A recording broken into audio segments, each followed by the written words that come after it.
Maybe Ed Foster-Simeon, maybe you can give us a little bit. This is a really important issue, so I want to stick with this for a second. Ed, maybe you can give us a little bit of your thoughts on preparation, how important it was for you. You're a Navy guy, then you go to the USA Today as your managing editor, you have steps in between.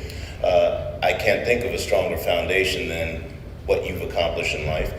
And now you're running the CEO of the U.S. Soccer Foundation, working with Michelle Obama on some of her projects to get America in shape and to bring underserved people services that they ordinarily wouldn't have. And you're doing it through soccer.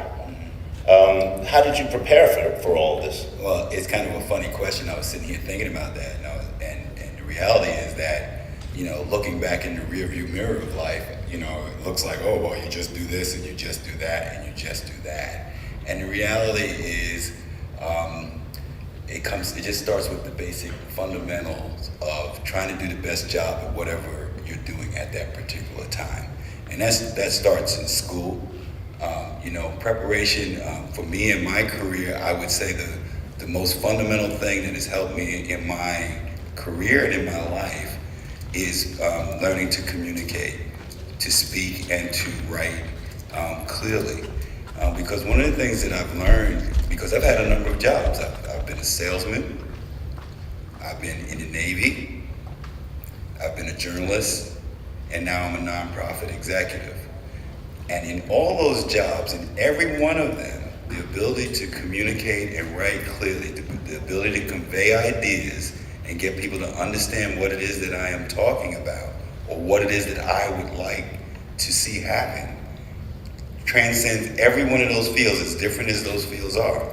If you have that skill set, in almost any business that you go into, you can be successful.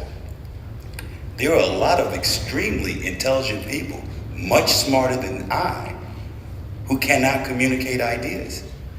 They have to have other people who talk to them, try and figure out what they're trying to say, and then they go communicate those ideas.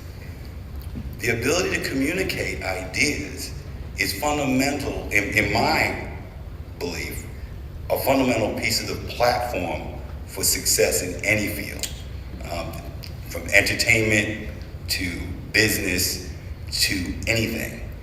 So if you take that preparation and then the idea of living for what you, I had a mentor told me a long time ago to dress for the job you want, not the job you have, right? As being a fundamental piece of the platform for success. And I extend that to not just what you wear, but how you behave, how you think in the workplace, to think about where you want to be, not where you are, and to start looking at the people who are where you want to be and are doing the things that you would like to do, and to look at those things and emulate as much of that it fits with your personality and with who you are, and take that information. That's how you get to that next level. Because if I stay where I am and only focus on the things that as they exist right now, my chances of stretching any further are limited because I'm not thinking any further. So I think those kinds of fundamental things of just, number one, learn to communicate ideas, to be able to convince people of what your logic is, what the rationale is, and using that skill set, it can carry you through almost any career that you have. Excellent. And that works well with moving on to Angel and Ted, because both of them, I know their stories, both of them have had to communicate ideas in order to get to where they are today, and they had to figure out how to start something from zero. Preparation played a large role in that.